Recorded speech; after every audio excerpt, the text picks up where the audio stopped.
Welcome to the Marketing Minute. I'm Becky Amble, and this is TrendWatch number 5. I'm going to share with you some information on the cashless society.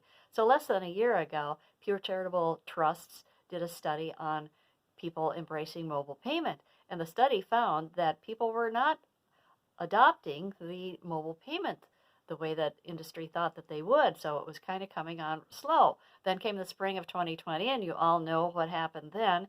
And in a matter of weeks, starting in March, debit cards, credit cards, and cash were all transformed from mundane financial instruments to perilous vectors of disease and were thought of vehicles for transmitting the virus.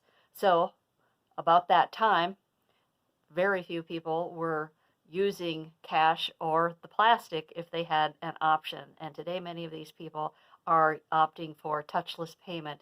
In fact, the majority of Americans, 51% now, are using touchless payment methods, according to a study that MasterCard did back in April. So that's a while that this has been going on. The shift away from cash in the U.S. was well underway long before that, according to the Federal Reserve, even though it was slower than industry experts had anticipated.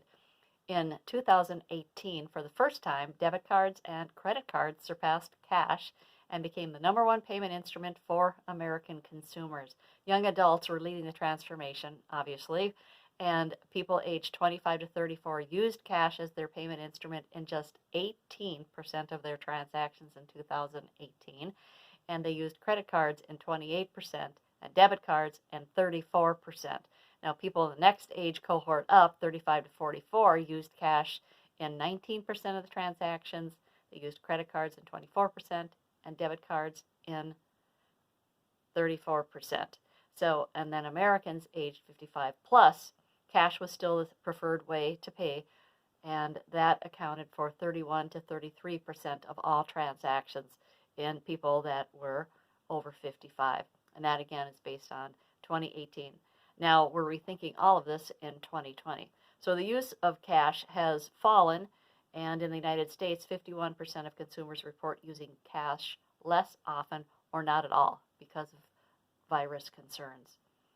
And debit and credit cards are no better than cash, according to research, which does change from time to time, but supposedly the virus can live on the plastic surfaces for 72 hours. So you might want to take a look at this information. Are you keeping up? Has your company adjusted?